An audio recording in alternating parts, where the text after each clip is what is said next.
Week of the current criminal law series. The beginning of the series, we mentioned that the consistent criticism had been that we had attempted to make humorous introductions unsuccessfully, and were told to just provide factual introductions. And we had done that in the first week and second week. Today, we're going to go one step further. Unfortunately, Michael has the CVs and the background material on our three guests tonight. I don't have any material on them.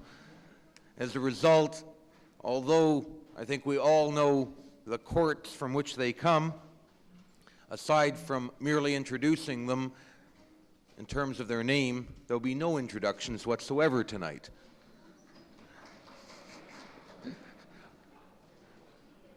Our first speaker tonight, the Honourable Mr. Justice O'Leary.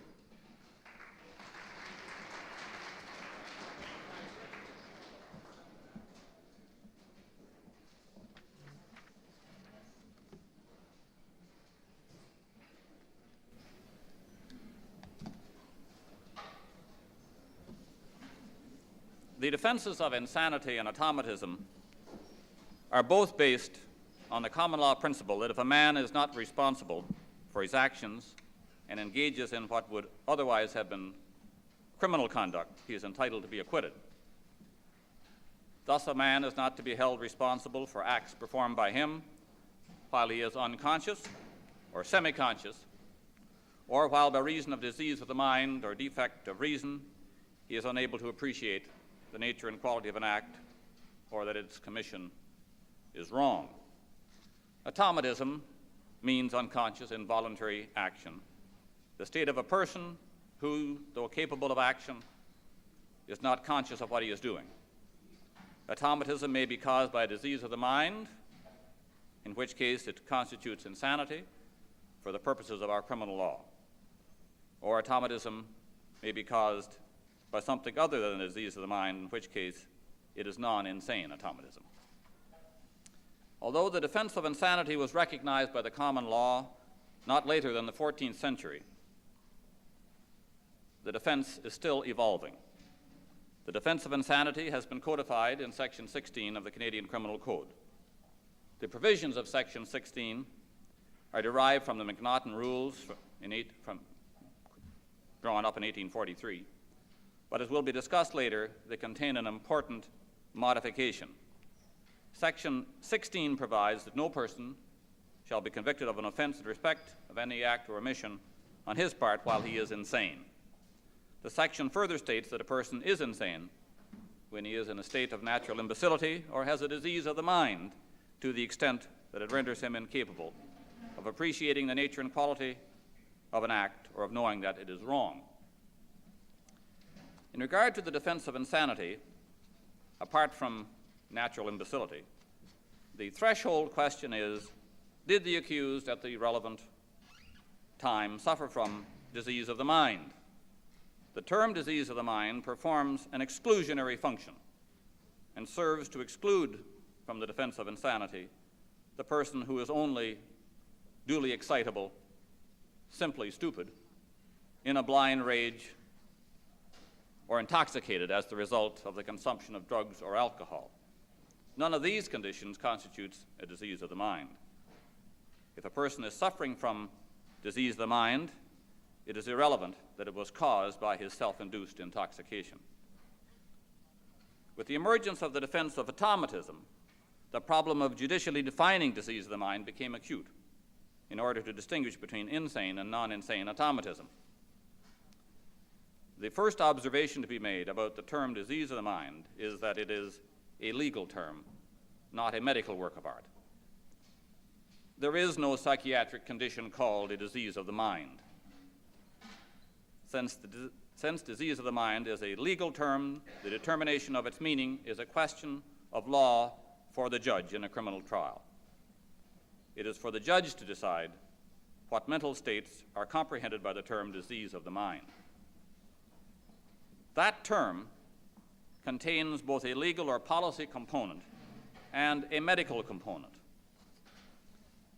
The legal or policy component relates to the scope of the exemption from criminal responsibility to be afforded by mental disorder or disturbance, and to the protection of the public by control and treatment of those who have caused serious harm while in a mentally disordered or disturbed state.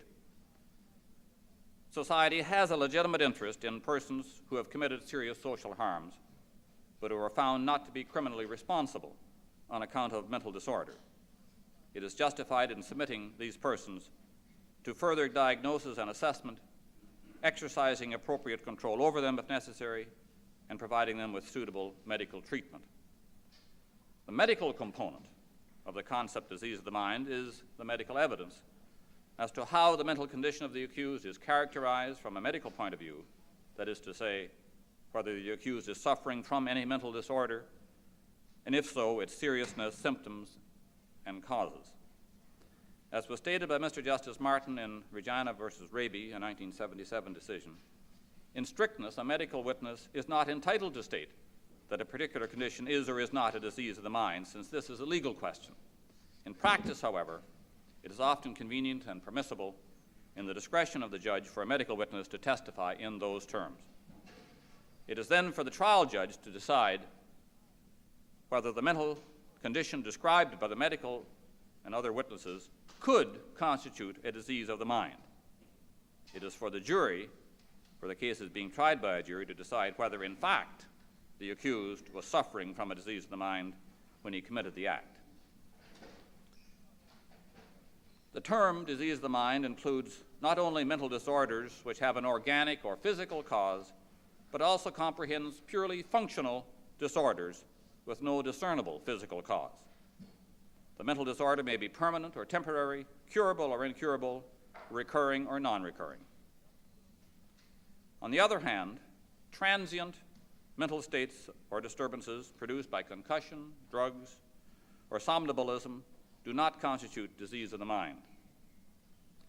The most recent attempt to formulate a test for disease of the mind is to be found in the Ontario decisions of Regina versus Raby and Regina versus Simpson, both 1977 Court of Appeal decisions.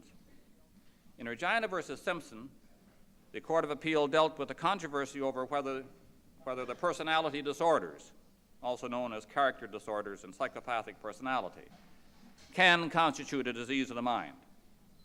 That group of disorders are characterized by the antisocial personality, the basically unsocial individual, incapable of significant loyalty to individuals, groups, or social values, grossly selfish, callous, irresponsible, impulsive, and unable to feel guilt or learn from experience and punishment.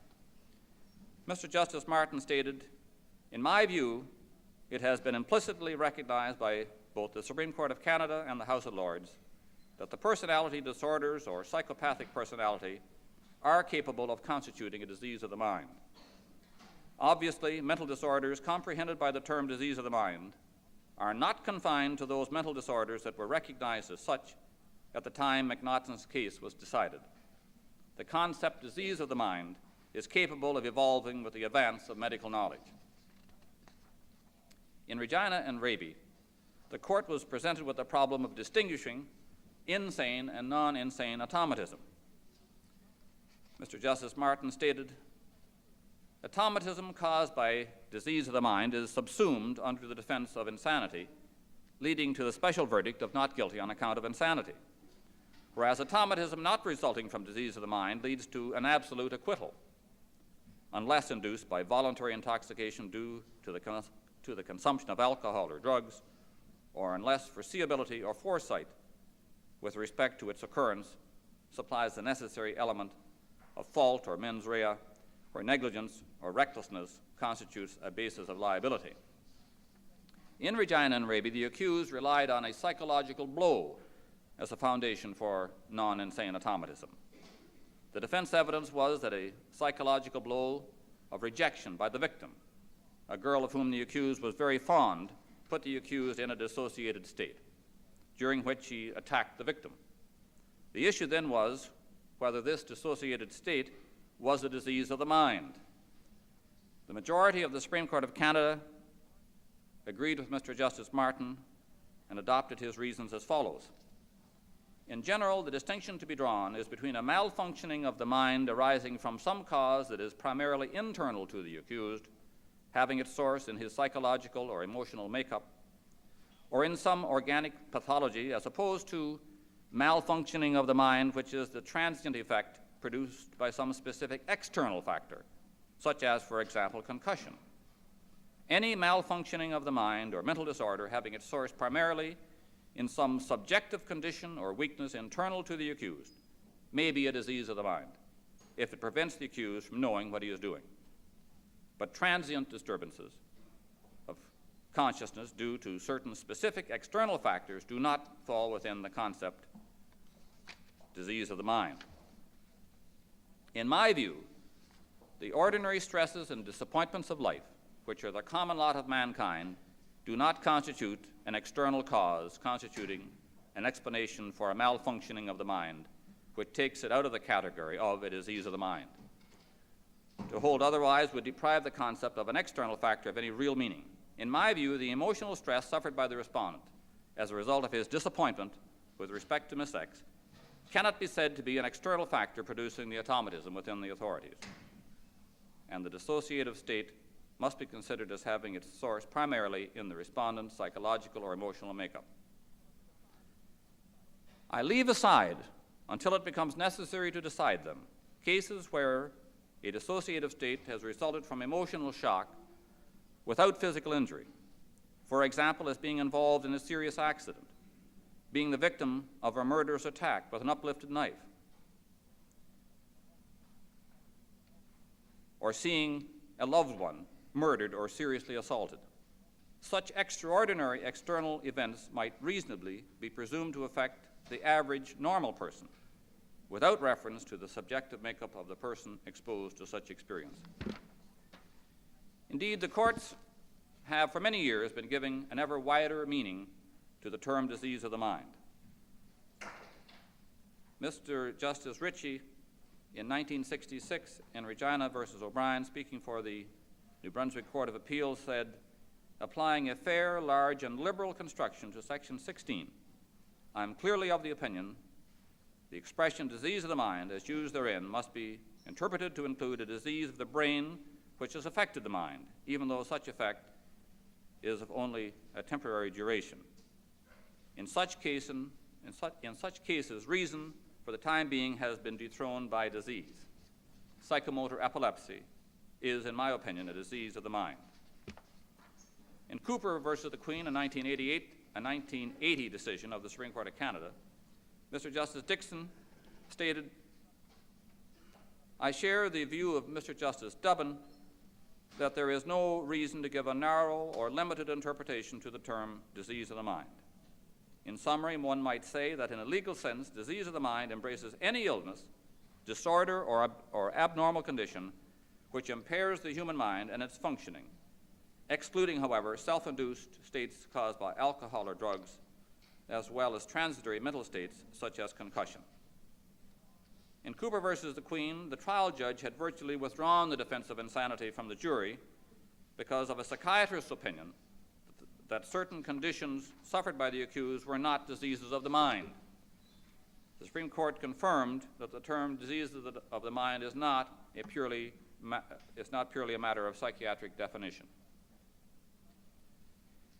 Usually, however, the question of whether the accused is suffering from a disease of the mind is not the crucial question where the defense of insanity is advanced. Normally, when a defense of insanity is raised, there is a general agreement that the accused is suffering from some medically recognized mental disorder or mental illness.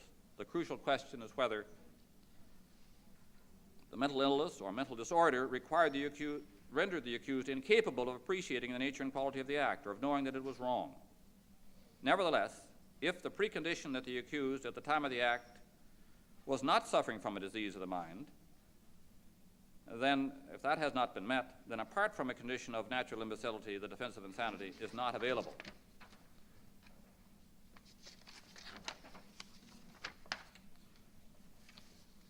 In Regina versus Simpson, Mr. Justice Martin dealt with the meaning of the words incapable of appreciating the nature and quality of an act.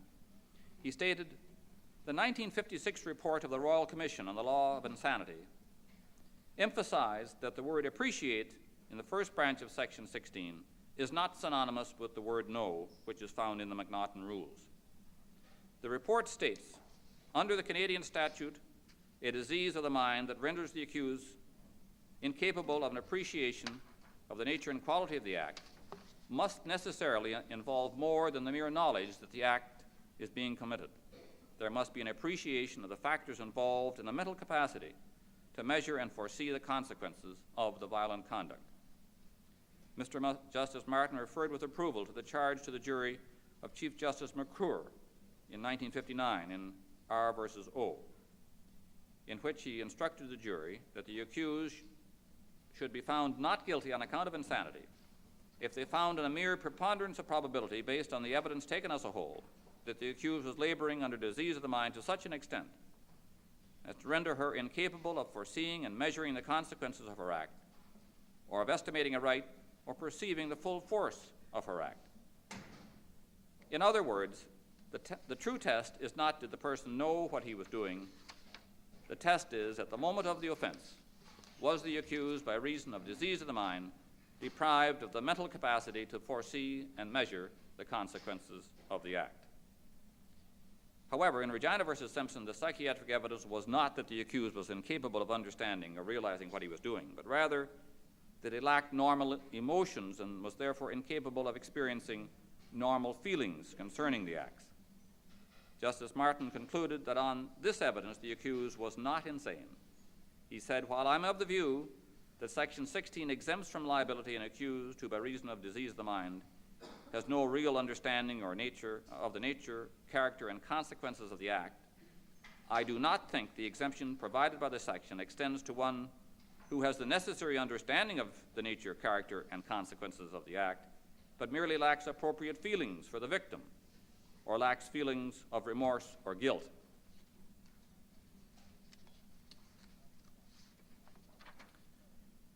For what he has done, even though such lack of feelings stem from a disease of the mind. Appreciation of the nature and quality of the act does not import a requirement that the act be accompanied by appropriate feelings about the effect of the act on other people. The Supreme Court of Canada in Cooper has considered the distinction, and Justice Dixon, speaking for the court, stated, to know the nature and quality of an act may mean merely to be aware of the physical act, while to appreciate may involve estimation and understanding of the consequences of that act. In the case of the appellant, as an example, in using his hands to choke the deceased, he may well have known the nature and quality of the physical act of choking. It is entirely different to suggest that in performing the physical act of choking, he was able to appreciate its nature and quality in the sense of being aware that it could lead to or result in her death.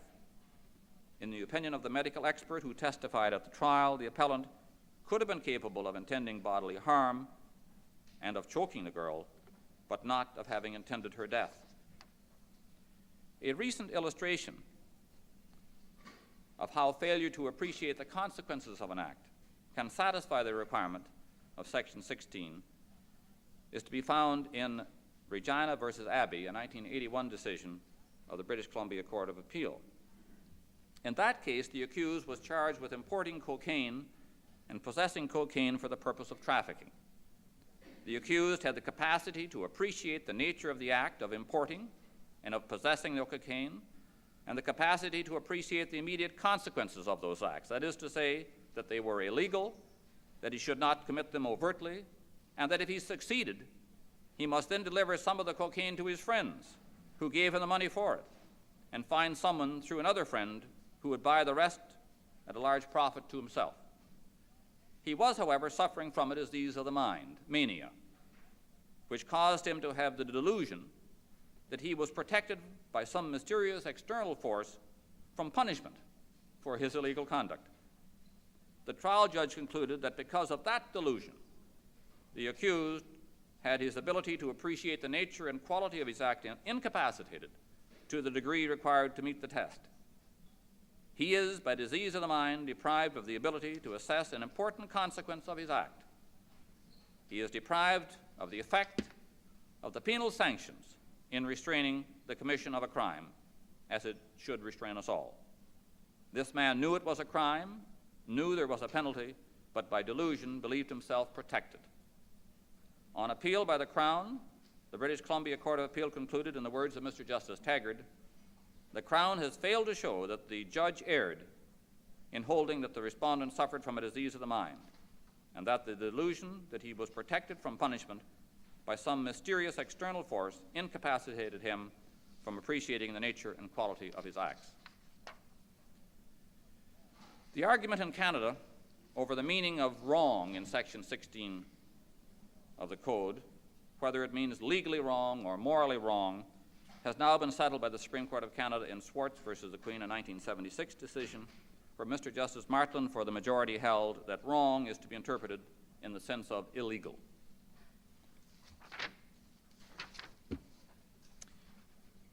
Who may raise the defense of insanity? In some cases, to permit the Crown to introduce evidence of insanity might prejudice the legitimate interests of the accused and unfairly undermine his chance of obtaining an unqualified acquittal, where his defense is a denial of his doing of the act or an absence of criminal intent. Manifestly, the prosecution cannot be permitted to bolster a weak case that the accused did the act by weak evidence of insanity, which may persuade the jury that the accused is the sort of a person who is likely to have committed the crime. On the other hand, the provisions of Section 16 of the Code are imperative in providing that no person shall be convicted of an act or omission on his part while he was insane. A person who is insane lacks the capacity to commit the offense. Neither the interests of society nor that of the accused may be well served by keeping cogent evidence from the court that the accused was insane at the time of the commission of the act. In Regina versus Simpson, the Ontario Court of Appeal held that in an appropriate circumstance, the trial judge had a discretion to permit the Crown to adduce evidence of insanity. The issue as to insanity may then be raised by the trial judge, by the Court of Appeal, and, as we have in the case of Regina versus Gorecki, by the Minister of Justice himself.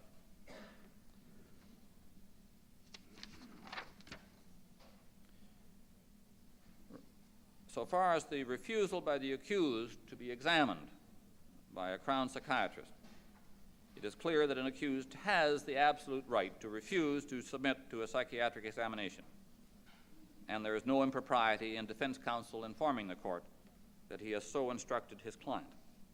However, the Ontario Court of Appeal held in Regina versus Sweeney, a 1977 decision, that evidence of the accused's refusal to be examined is admissible against him. On the accused's trial for murder, the only defense raised was insanity, and the court held that the accused's refusal to undergo a psychiatric examination by psychiatrists retained by the Crown was a clearly relevant fact from which it could be inferred that the defense of insanity was either contrived or so weak that it could not withstand scrutiny. The consequences of the special verdict, the perhaps unfortunate connotation of the special verdict of acquittal on account of insanity, and the lack of alternative dispositions available to the trial judge following such a verdict are no doubt factors contributing to the increasing number of cases in which the courts are confronted with the difficult problem of distinguishing between insane and non-insane automatism. In Regina versus Saxell, a 1981 decision, a provincial court judge refused to order that an accused be kept in strict custody until the pleasure of the lieutenant governor was known, following a finding that the accused was not guilty by reason of insanity, because in his view, such an order would constitute cruel and unusual punishment and would be contrary to the Canadian Bill of Rights. On an appeal by the Crown, Mr. Justice Weatherston, speaking for the Ontario Court of Appeal, said, "The learned trial judge in his reasons and counsel in argument on this appeal spoke of arbitrary detention and indefinite confinement under conditions more harsh than those suffered by an insane person confined under the civil process. There is no evidence before the court to justify the use of those epithets, nor is there evidence that persons continue to be held in custody after they have ceased to be a danger to the public. The legislative scheme established by Parliament is, therefore, that when a judge's order has been made, the Lieutenant Governor is first required to form an opinion whether the present condition of the accused is such that it would be in his best interest and not contrary to the interest of the public for his immediate discharge, either absolutely or conditionally. Then, if he does make an order for the safe custody of the accused, the Advisory Review Board is required to review the case within 6 months and thereafter at least once in every 12-month period, and in addition, when requested to do so by the Lieutenant Governor. Thus, the fate of an accused who has been acquitted on account of insanity is removed from the judicial process and entrusted to the Lieutenant Governor under a code of procedure that ensures review at reasonable intervals by experts in the field of mental health. Does this scheme abrogate, abridge, or infringe on the right to equality before the law? I think not.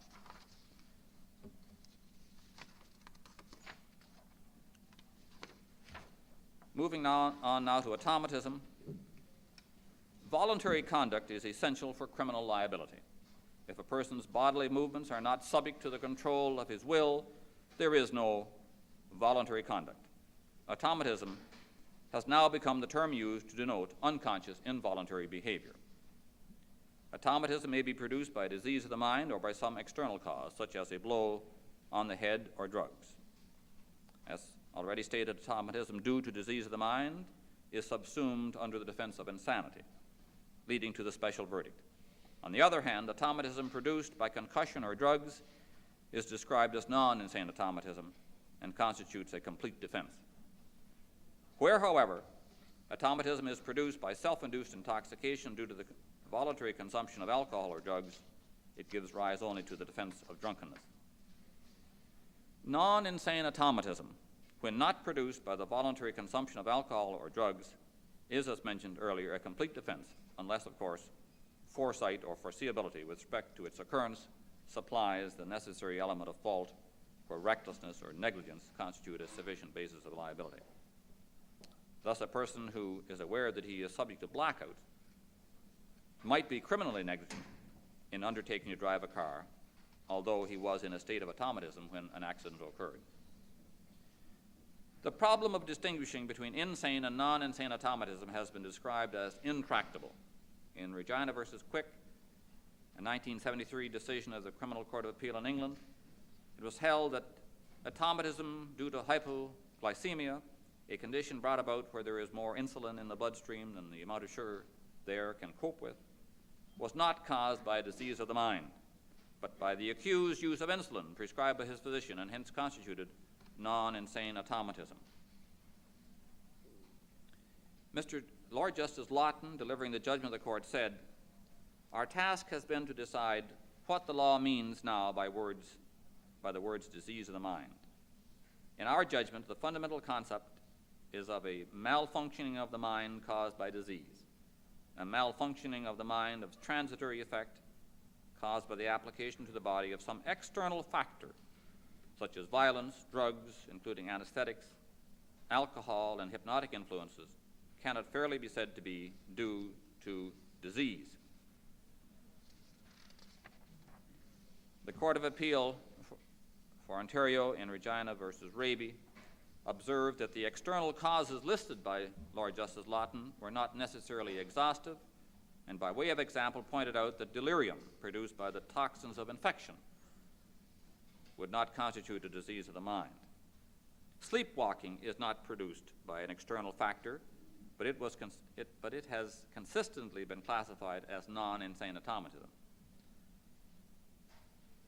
As the court in Regina and Raby observed, sleepwalking appears to fall into a separate category. One of the most difficult problems with which the courts have had to deal arises out of the so-called psychological blow cases where automatism is said to have resulted from emotional stress. As has already been discussed, it was decided in Regina versus Raby that a dissociative state caused by a psychological blow is a disease of the mind, except perhaps where the psychological blow was so severe that it might reasonably have so affected the average person exposed to such an experience. The burden of proof when the defense of automatism is raised. While the burden is on the Crown to prove beyond a reasonable doubt that the accused act was voluntary, the Crown may ordinarily rely on the presumption of voluntariness. A substantial body of case law has therefore developed on the question of what evidence is required to make automatism a live issue. In Bratty versus the Attorney General for Northern Ireland, a 1962 decision, the Lord Chancellor stated, "One must not lose sight of the overriding principle laid down by this House in Wilmington's case, that it is for the prosecution to prove every element of the offense charged. One of these elements is the accused's state of mind. Normally, the presumption of mental capacity is sufficient to prove that he acted consciously and voluntarily, and the prosecution need go no further. But if, after considering evidence properly left to them by the judge, the jury are left in a real doubt whether or not the accused acted in a state of automatism, it seems to me that on principle they should acquit, because the necessary mens rea, if indeed the actus reus, has not been proved beyond a reasonable doubt." But in Bratty, Lord Denning added that the evidence of the accused himself would rarely be sufficient to displace the presumption that a man's act is presumed to be voluntary, unless there is evidence from which it can reasonably be inferred that it was involuntary, unless it is supported by medical evidence which points to the cause of the mental incapacity.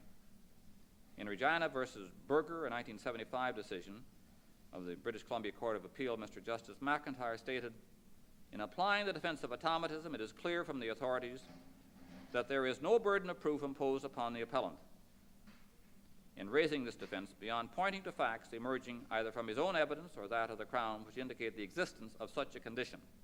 Once this is done, the Crown must discharge its ordinary burden of proving the act of the appellant to have been conscious and voluntary. If on the whole of the evidence the jury is left in doubt on this issue, the accused is then entitled to be acquitted." He went on to say, however, as to the complaint that the trial judge suggested a need for corroboration of the appellant's evidence, I find that complaint is without merit. And he quotes what the trial judge stated to the jury. And the trial judge had said, "Now it would be very easy for any person accused of a crime to simply say, 'I was unconscious, my act was involuntary,' and thereby raise a doubt in the minds of the jury and be acquitted of that criminal charge.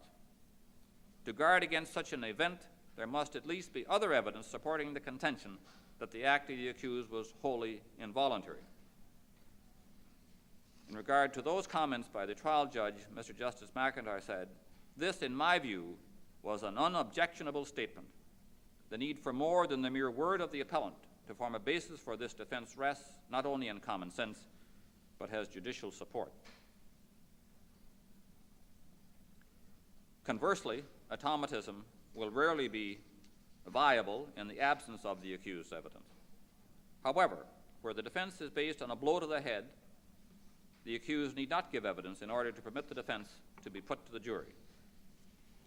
The defense may be based upon evidence of other witnesses as to the blow and resulting bruises, as well as expert evidence as to the unconscious state resulting from a concussion. As already stated, a proper foundation for the defense of automatism must appear in the evidence. The mere assertion by the accused that I had a blackout will provide no such foundation. That'll do.